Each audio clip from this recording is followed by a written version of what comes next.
Euskal kantutegia berritzen ari diren artista gazte belaunaldi berriaren erakusle da Berde Prato.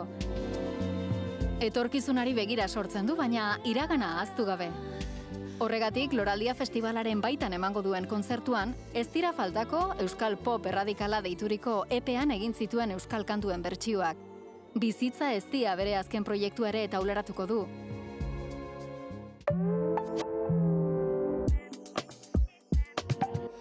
Sortzez garenak, sortu gituztenengandik etorria.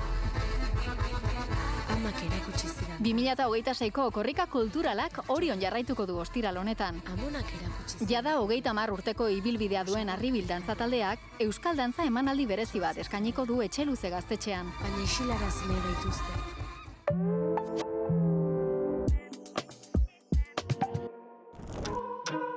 Shakespearen Beronako balkoia telefono pantalla bihurtzen du RIJ ikuskizunak.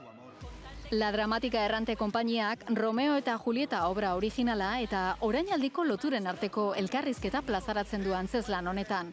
Inoiz entzun den maitasun istorio ospetsuena berrikusiz.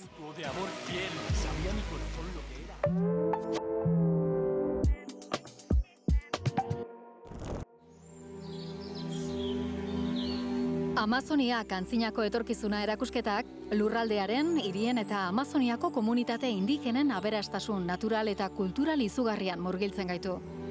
Artea, pentsamendua, zientzia edo aktivismoa oinarri hartuta, naturarekin bizitzeko, hazteko eta erlazionatzeko beste modu batzuk planteatzen ditu.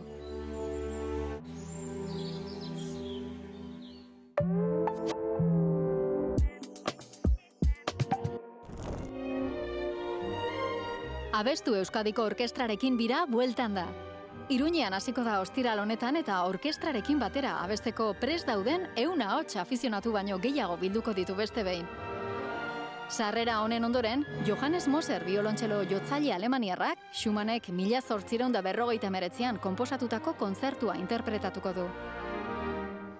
Eta bigarren zatian, Otorino Respigik konposatutako 2 poema sinfoniko entzunal izango dira Ricardo Fritziak zuzenduak. Kulturplanik onenak EITB-ren eskutik.